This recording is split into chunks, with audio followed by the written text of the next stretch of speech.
Welcome to the Octiv Sweat Equity Podcast, a show designed exclusively for gym owners and fitness enthusiasts like you. I'm your host, Mark Forsey.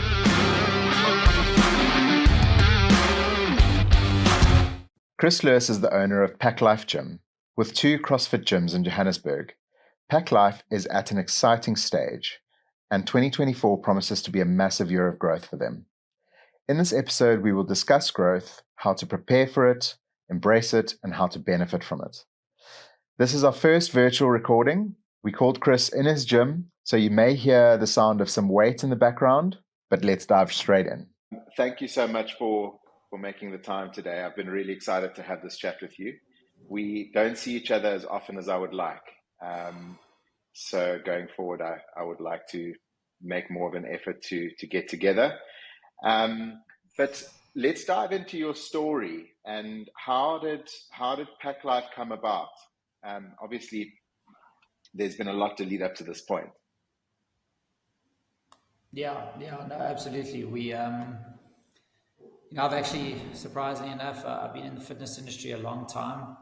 It's been about 20 years now. I studied marketing at UJ and RAW. Well, it was RAW when I first got there and UJ when I finished. And from there, I actually moved straight into an in-home personal training business. A friend of ours, his sister had a small business where we used to go to people's houses and just literally train them in their houses. And we did that for about 2 years, this friend and myself. And then from there, we moved. We decided we could do it better ourselves, to be perfectly honest with you. And so we left that company and we started our own company called FitTracks. Just the 2 of us, essentially training people in their houses. And we just happened to have a very wealthy client base. And through a few referrals, we ended up actually like sort of training a lot of the captains of industry, lots of billionaires and extremely wealthy people. And the business grew relatively organically from there. We, because they were wealthy, they wanted their own home gyms. So we put in Techno Gym, home gyms, the fanciest of the fancy stuff. And they referred us to their friends. So we struck up a good partnership with Techno Gym, who we worked with for a while. And then we started managing and running other gyms. So we had corporate wellness programs, as well as we ran gyms for Liberty Life and ABSA, and that was it was something I enjoyed, but I think that the corporate world wasn't really for me, if you know what I mean. So I do. Yeah, so we sold that, well, I sold the business to him, and then shortly after that got involved in CrossFit. But I suppose I'm missing out a relatively important part of the story, and that was that towards the end of that period in that business, we were doing sort of whatever fitness certifications we could do. So we did, kettlebell certifications, we did personal training certificates of all different natures. We did everything we could. And one of the ones that just came onto the radar was CrossFit. And to be honest with you, I actually knew nothing about it. I had no idea what it was about, but we said we're going to go and do it anyway. And as they do on a level 1, they sort of got us to drink the Kool-Aid. But my partner, and we actually had some of the guys who are still around today on that level 1. But my partner and I had, interestingly enough, very mixed responses to the course. For me, it was all about the Kool-Aid, and I was 100% in. I couldn't believe I hadn't been doing this for all these years. And for him, it was completely the opposite. He decided he wanted to go back to his bodybuilding at the Globo gyms and do his thing there. I shortly joined a CrossFit gym after that. I was there for about 6 months and then opened my own one with the intention of helping people to realize this new way of training that I just been a part of, and it was really cool, I must admit. And that was that's where the journey started. That was back in 2013. And that was CrossFit Wanderers. That was CrossFit Wanderers. So we've literally just had our big bash this last Saturday for our 10th anniversary. Yeah, but that was that was Awesome. relatively close to the beginning of CrossFit in South Africa. So I think they probably started in about 2011, and Yeah, we were shortly after that. yeah, yeah. No, I remember it. And obviously now you've also got CrossFit Santon, and you've kind of got the overarching brand, which is Packlife. So lots happened since then. I wanna just backtrack like a couple steps from from training high net worth individuals to starting a CrossFit gym. Um, my feeling is that you'd probably be able to make more money training high net worth individuals at the beginning, at least. I think you guys have done very well, and it's a success story. Um, but can we talk about that briefly? Because obviously that's something that does go into a decision when it comes to moving direction. Yeah, of course. So what I did was I tried to mitigate, that as much as I could in terms of, going from having a pretty stable sort of job to starting from scratch. So what I did was I had a business partner at CrossFit Wanderers. There were two of us who started the gym together, and we actually set our days up so that he would be there every Monday, sort of Wednesday, Friday, and I'd be there every Tuesday, Thursday, Oh, Saturday, perfect. or whatever it was at the time. And then I used to keep my other personal training clients on the other days. And we did that for a little while up front just to make sure that I could sort of earn enough to get by at the same time while we were starting a brand new business. But Mm. when I look back on it, what we started CrossFit Wanderers with, the amount of money that it took to get it up and running, it was like a little 100 square meter facility. We had Mm. like two or three rowers, a couple of barbells, some kettlebells, and a couple of dumbbells. And so it wasn't like a massive capital outlay to get it up and running, and we kind Yeah. of grew with it as we gained clients. By the way, made enough money to make another row because we had extra members, and it was a very sort of organic process, which was cool and completely different scenario to what we find ourselves in today. And I think any of the guys opening up any boutique studios, but especially CrossFit ones, where it's a completely different animal. 100%. I mean, when you started, it was CrossFit's early adopters, right? So it was Yeah, like CrossFit was still fairly small globally. I suppose relatively it still is on a global scale, but at the time it was really early adopters and only people who have drunk the Kool-Aid that were doing CrossFit. And now it's much more widespread, and like when you go to dinner with a group of people now, there's a big chance that a few people at the table will be doing CrossFit as opposed to only you, and like trying to spread the word. So it's grown a lot, and I yeah, think you absolutely. can see it in the quality of facilities that are around, and how competitive it's becoming. Um, what were some of your like standout big learnings along the way? Sure. There's been a lot. There's been a lot. If I sort of fast forward a little bit to COVID, I think one of the big things was during that period, we were actually due to open our second location, which it's interesting that you asked about the way we started off at Wanderers in terms of those days that we actually split things up. So we'd spend a whole day there, and then a whole day my partner would do another job and I would do another job. And that was actually what was the initial thinking in terms of opening a second gym, Mm, because we were like, well, if we just did this full time, we could have another gym and we would just swap the other days in, if you know what I mean. So we could get rid of all yeah. the old work and then just do this full time. And we had enough to do it because there were two of us. And that was CrossFit Santon, and that was due to open in 2020, literally a week after lockdown. So we had Yeah. done all the marketing, the advertising, everything that was going to go into it, and then we were shut down just before that. We had amazing landlords who got us all the way through. They didn't charge us any rent during that period, which is Wow, that's incredible. amazing. Yeah. Yeah, yeah, they really were. They really were brilliant. And then actually opened the gym. But during that time, in fact, about 6 months into lockdown, I actually bought the business from my partner. Mm, And I think that was actually one of the biggest learning experiences. It was a couple of probably like 3 or 4 months of relatively intense negotiating, to try and make sure that everyone was happy and managed to get the result that they wanted out of it. And then being able to own the business myself completely, I was able to move forward and go from there. But I mean, in terms of general learnings, I mean, I think we'd have to start getting to some specific topics. But there's obviously many lessons along the way, and we've mostly learned them through the mistakes we've made, I must admit. And we're making less and less mistakes, I think, at this stage, but we're certainly still making them. In terms of buying the business from your partner, if you are able to share a little bit about that, I'm very interested. Like, what led to it? What led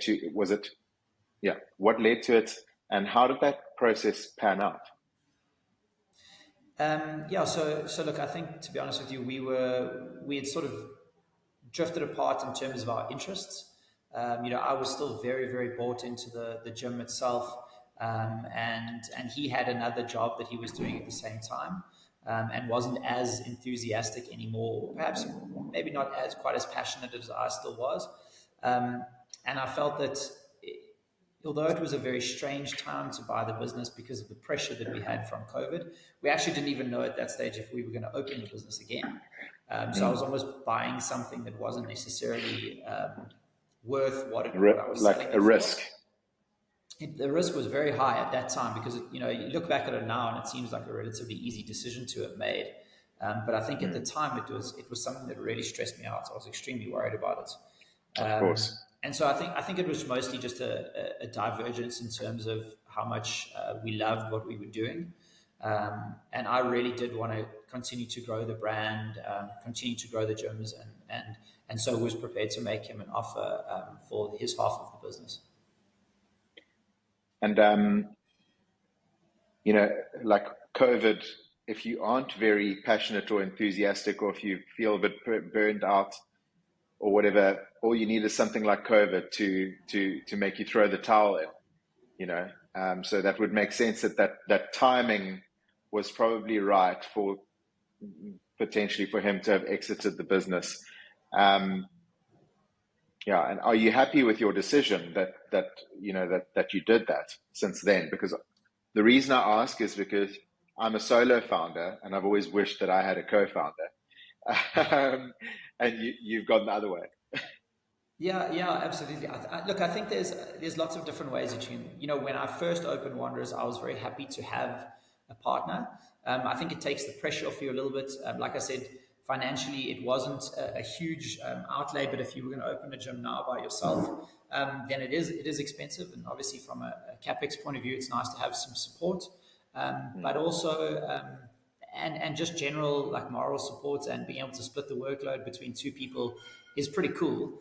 But at the same time, it obviously has its drawbacks, having to constantly consult someone about what you're doing, to make sure that you guys agree on the way the business goes. And it's kind of like, these things, they're awesome until they're not.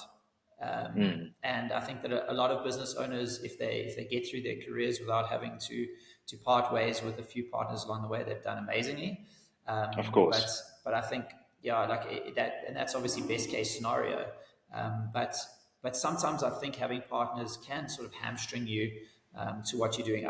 But I do think that if you don't have a partner, it's probably really important to have a mentor, or at least someone that you can, a sounding board, someone that you can bounce ideas off.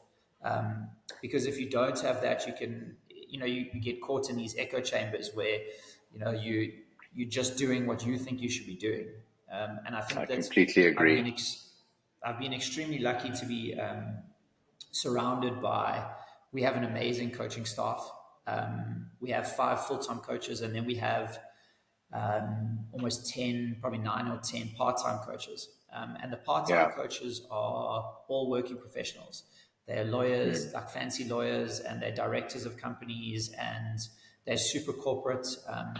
And over the years, all of the decisions that we've made we run them by them.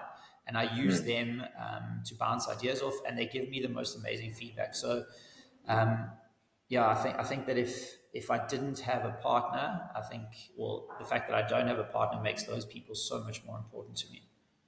Yeah, absolutely. 100%. Like, I completely agree because I've got a couple people in my life that I see as mentors and sounding boards. Um, and 100% we wouldn't be where we are today without those people and their guidance.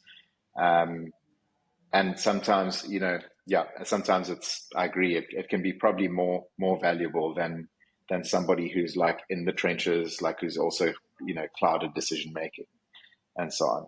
No, I see that. Yeah, I absolutely. actually, talking about COVID, it's always you are one of the people that I think about when I think about that time, because it was as difficult a time as it was. Excuse my English, I'm losing my English, but as hard a time as it was also a very inspiring time for me personally because I saw I'm quite a like I'm on the outside. I'm not a gym owner, but I'm in the industry with you guys, and I saw like how people came together. And I remember it was yourself, myself, Estian, the owner of Willowway, also, awesomely successful operation. Cam Mitchell and Ty from Motley Crue. And I remember we came together and we had these Zoom calls of like, how do we get through this together? And Yeah. honestly, it's as hard as it was, this was a very fun time for me. Because obviously it was very stressful, but like that aspect of it was super special. And you could see like that the passion that you guys have for what you do goes beyond like the short term, uh, etc. Um, and if I look at this now, that was a very dark time, and now your business is the strongest, from what I can see, it's the strongest that it's ever been, which is really cool. Um, I wanted to ask you in terms of growth, the kind of overarching theme for me today is growth. Um, what are your plans going forward? Do you have anything big in the pipeline? I feel like every time I chat to you, there is something that is actually happening. Yeah, we do have something. We're opening a third location, which is really exciting for us in Stain City. I know you're from Cape Town, so I know Awesome. maybe not that familiar with Stain City, but it is I was explaining it to someone the other day as like the Dubai of South Africa. It's basically this like self-contained city, and everything is just complete opulence. They have their pool is a 300-meter. They call it the lagoon, but it looks like Sun City. It's got that sort of sand on the outside, and there's just every single car you see is a Bentley or a Lamborghini, and the place is just wild. It's got skate Awesome. parks designed by Tony Hawk, and all these crazy sort of things. Anyway, so it's a place that we when we were looking at locations, and as soon as we opened Santon, strangely enough, before we even really got to a point where we were comfortable there, we were already thinking about, or at this stage, yeah, we were already thinking about what was next. And we had earmarked Stain City for growth. We thought that this was a place that we definitely wanted to be. And I've actually been in negotiations slash, trying to sell the concept and the idea to them probably for the last 18 months. So it's been an extremely long process, loads and loads of red tape. And you talk about learning experiences. This has certainly been one of those. Mm. But yeah, from a growth point of view, I think I'm very sort of risk adverse. We've seen during that time, it's not like weren't thinking about other places. I've probably been to see 50 other locations. In fact, one of the locations that I went to see, another gym opened after we said no. Another gym opened there like 2 weeks later, and I think Stain City is 100% the right fit for us. It fits our culture. It fits our. It's a place where we've seen an opportunity that we think will be sustainable for a long period of time. It's a high net worth individual, obviously, that we always sort of look for in our other locations or in very, very premium locations. And so from that point of view, it does fit, and we're very excited about it, I must admit. It's going to be I cool. mean, how? But it is, sorry, No, Karen. sorry. Continue. I'll ask you when you're done. I was just going to say it isn't going to be, the difference is that it's not going to be a CrossFit gym. So we have a different model that we're running there. Obviously, because it's inside a sort of a gated community. It's not, CrossFit isn't necessarily going to be for everyone. So we need to have a more diverse offering that we have there. We have a multidisciplinary studio that we're going to be opening there, and it will have CrossFit as one of its components, but that won't be Awesome. the only thing that we're doing. So again, lots of learning for us. Although I did it again a long time ago, I haven't done it for a while.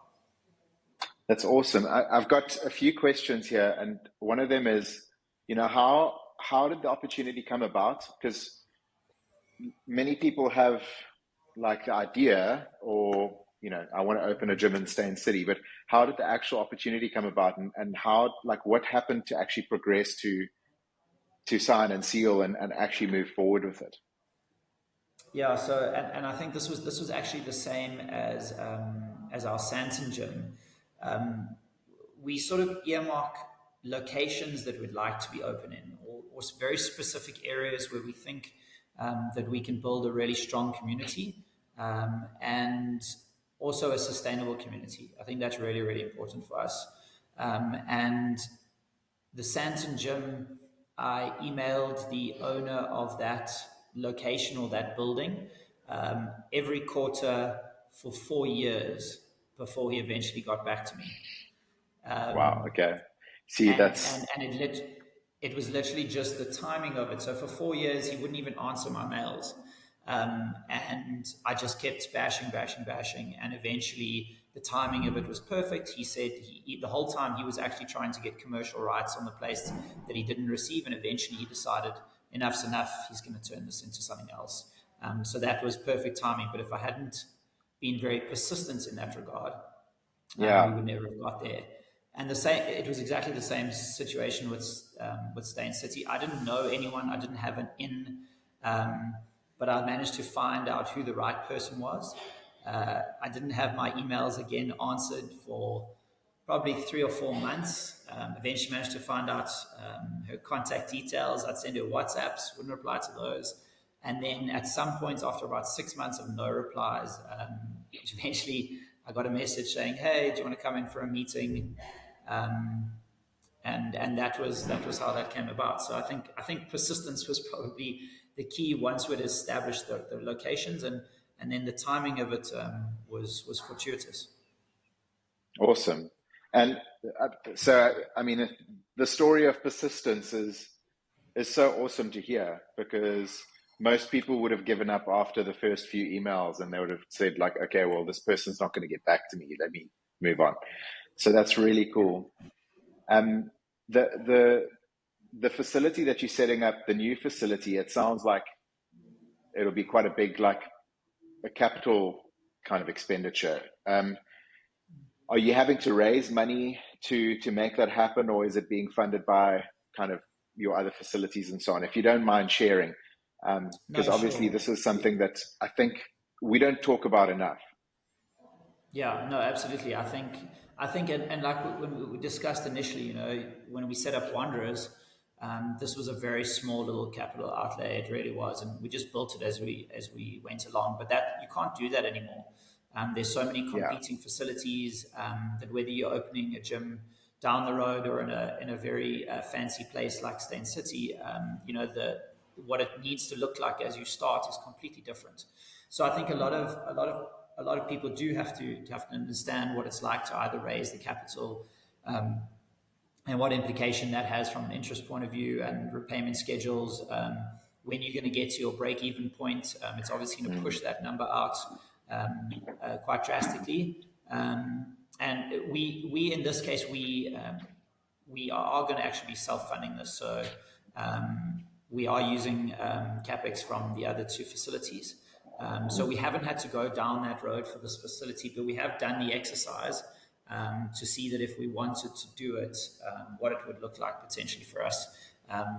It is nice to be able to fund this yourself, but sometimes it does leave the coffers a little bit, obviously from an interest point of view, but it may leave the coffers a little drier than you might like them to Of be as a course. safety net on the other side. But I think, and obviously as we're talking about growth, I think it's important that you have to be in a position where you're comfortable and ready to be able to open the next facility if that's what you want to do.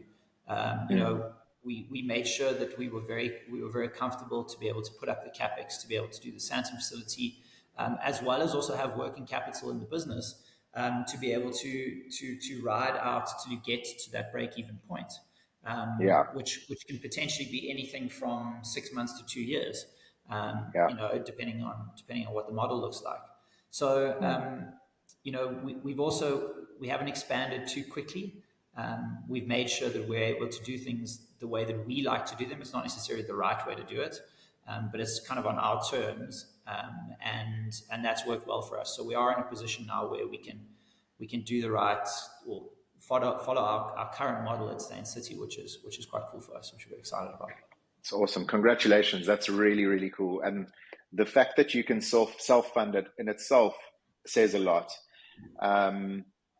Even though, using other people's money is always, it's hard in one way, but it's also quite less risky because now you're using your own capital. And if it doesn't go well, that's your money that you've put on the line, even though you're not accountable to anyone else. But that's really cool. So just speaking of that risk that you take, because it all sounds awesome to open a new facility, right? Obviously you've done it, so you know what it entails. But if you're not ready for that, then it can be more problematic. So we've seen many gyms open a second or a third location and then scale back down to what they were before because they've realized that there's certain foundations that they haven't got right. What in your mind would be the main foundational aspects of your core or initial business that you need to get right before you expand into another location? Yeah, so I mean, I think growth has a couple of different facets to it in our industry and owning gyms. I think that the first is people neglect the growth within the current business that is potentially there. So I think, the idea of thickening your revenue stream within your business is something that I think people pass over or potentially don't give enough time to. And it's something that, especially in the last 2 years, we've spent maybe just since COVID, I suppose, we've spent an enormous amount of time on working on growth within the business. Merchandise, personal training businesses, kids programs, corporate programs. The list goes on. A lot of people look at these things and they typically think of sales and retention.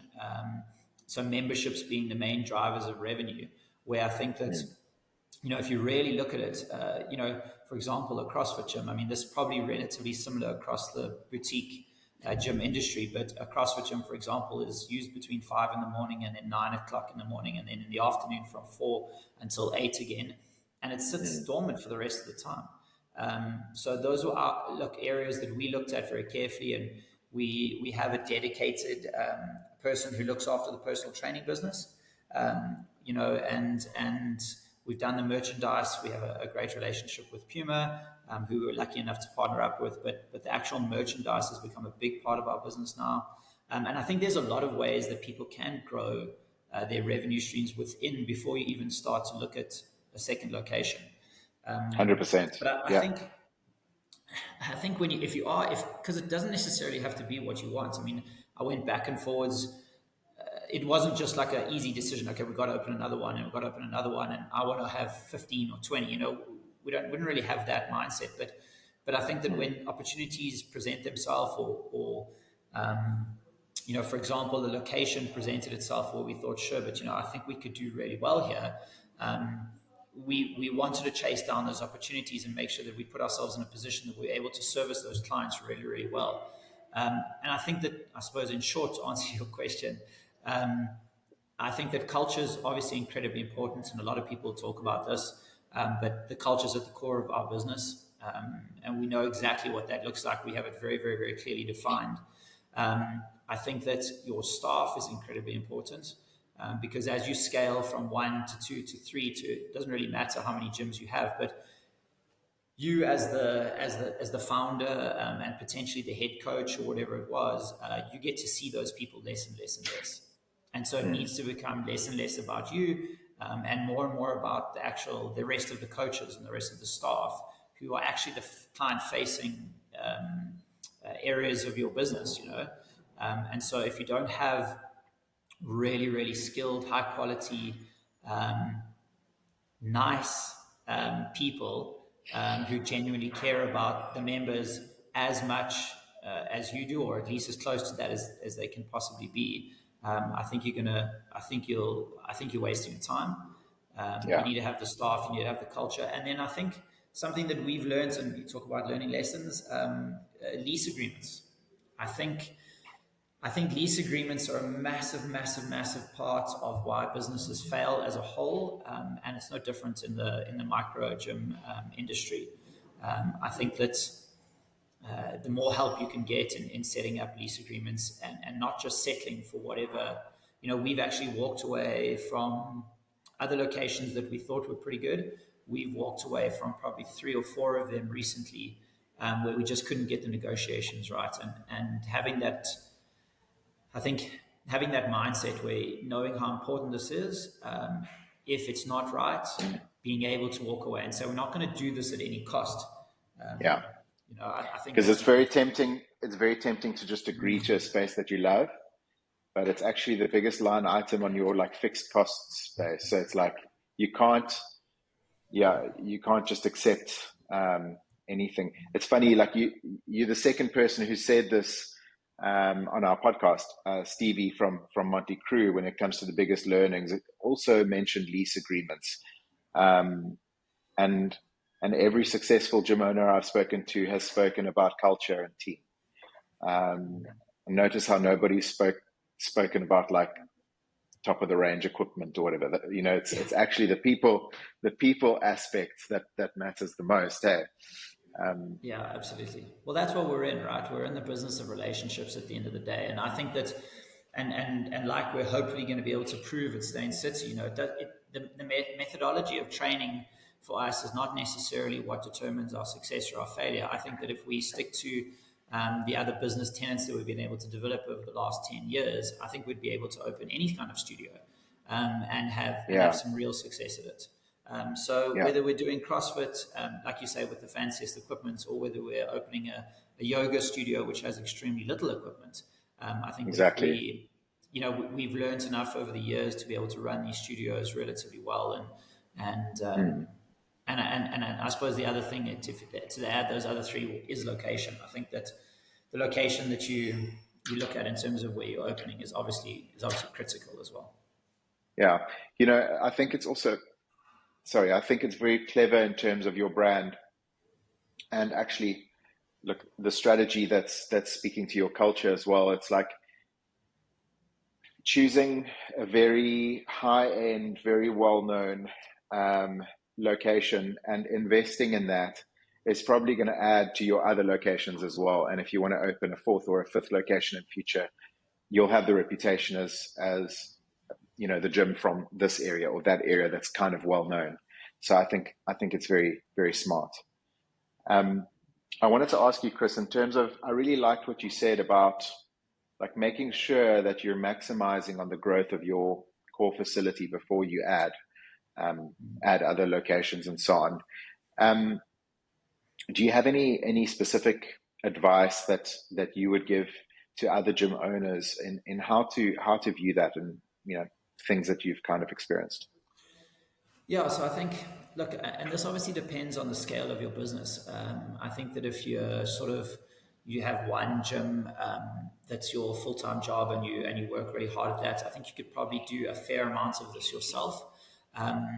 and obviously you have less expenses in terms of salaries that way.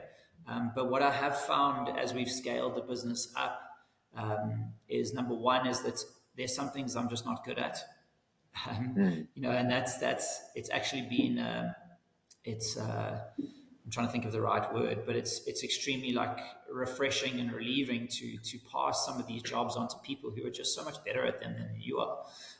And I know this sounds like a strange one, but I'll give you an example. I never used to enjoy doing the sort of the sales part of it. So someone would phone me on the phone, and I'd sell the gym to them and get them to come in for a trial, and then all that kind of stuff. And it's crazy because that was how we would make money, but I didn't enjoy that.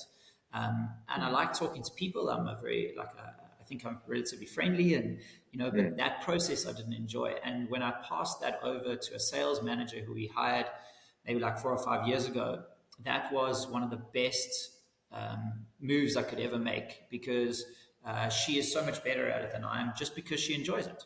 And what I found is that's the one thing is getting more skilled people to do the stuff you're not good at. And then the second is that there's just not enough time to do it all yourself. So what you end up doing is you end up doing 10 things half-heartedly rather than 3 things really well. And yes, that does require paying salaries and investing in your staff. But I think if they're good at what they do and you invest in them correctly and you make sure that you mentor them along the way, I think you can reap the rewards of those investments. And so I do rely on my team a lot. I give them a lot of stuff to do, and we reward them. We provide incentives for them to be able to be successful through those tasks. So it also, and I think something that I've been very passionate about over the years, and we're obviously we're always working at this, but is trying to provide like really sustainable jobs in this industry for people. As a pure CrossFit coach or as a coach in a micro gym, it's tough to make a really decent salary. And so that's something that we work really hard on. We're constantly trying to provide our staff with opportunities to make more money and to become like serious professionals in our industry. So I think those two things go nicely hand in hand. They work well in the business. You've got the right people doing the right jobs, and you're doing them with the right intensity and the right passion that they need to. And then it gives me the freedom to be able to look after the bigger picture. Yeah, 100%. Usually if just going back slightly, the things that you don't enjoy doing that you have to do, you'll usually like procrastinate and not like leave them to the last minute, and you'll never do them to the full potential of how they could be done. So that's the first thing. So as soon as you invest in hiring somebody, it might feel a bit daunting to pay that salary at first, but having somebody doing that thing full time usually pays itself off quite quickly. And you can, for those guys out there who can't necessarily afford to pay these salaries straight away, you can also incentivize them with a percentage of the profits from the things that they do. Exactly.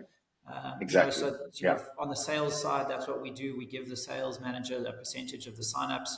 If you want any of the jobs that you need to get done in the gym, as long as they're relatively quantifiable in terms of the profit that can be made from them, then you can incentivize them with percentages, which works really well. If it's a win-win. They'll earn more. It's a win-win for everyone. Exactly, 100%. I really like what you said about getting coaches and making sure to build them up and pay them enough for it to become a sustainable career for them.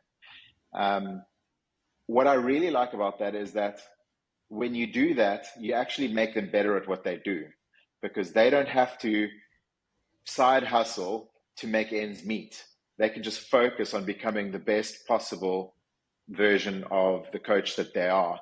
And that in itself will probably pay itself off, because your members will feel that.